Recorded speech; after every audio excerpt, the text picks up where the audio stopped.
नारी सशक्तिकरण यह देश की एक महत्वपूर्ण आवश्यकता है। लोकसभा के अंदर इसको पारित न होने देना ये दुर्भाग्यपूर्ण है। देश की महिला शक्ति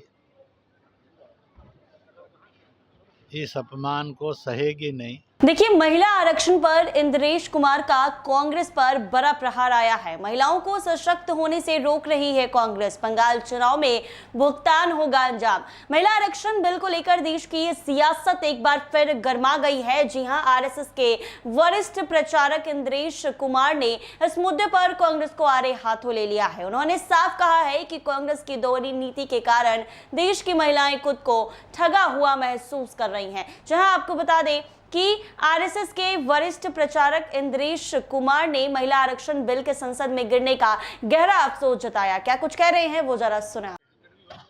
ऐसा है, नारी सशक्तिकरण यह देश की एक महत्वपूर्ण आवश्यकता है। लोकसभा के अंदर इसको पारित न होने देना ये दुर्भाग्यपूर्ण है। मुझे ये लगता है कि देश की महिला शक्ति इस अपमान को सहेगी नहीं। बाकी आने वाला समय चीज़ों को तय करेगा, परंतु उन्होंने बिल पास ना हो करवाकर महिलाओं को बांटने की भी कोशिश की और महिलाओं को मजबूत करने में भी बाधा की, जो दुर्भाग्यपूर्ण है।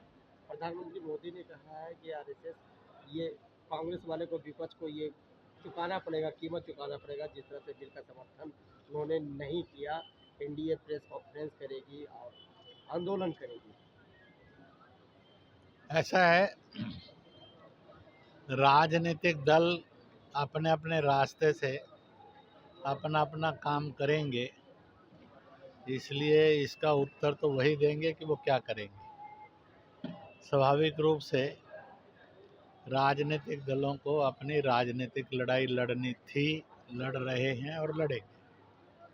सर, बंगाल समेत कई राज्यों में चुनाव है। क्या लगता है कि जो महिला नारी बंधन अधिनियम बिल जो रिजेक्ट कर दिया गया, उसका असर देखने को मिलेगा? हो सकता है, होना भी चाहिए।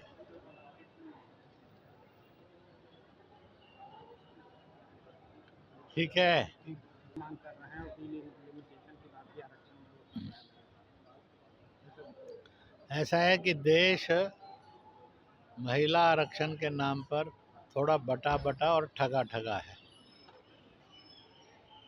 भारत सरकार ने तो खुला कहा था कि सब मिलकर चलें तो हम 50% तक भी आरक्षण दे सकते हैं।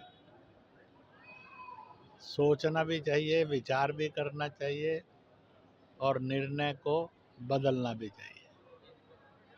जिस तरह से अमित शाह लोकसभा में गिना रहे थे कि भाजपा ने कई महिला मुख्यमंत्री प्रथम दिया, मगर जिस तरह से कांग्रेस भी कह रही है कि भारत का प्रथम महिला प्रधानमंत्री कांग्रेस की थी, भारत की प्रथम महिला राष्ट्रपति भी कांग्रेस के ही समय में बना है। ऐसा है,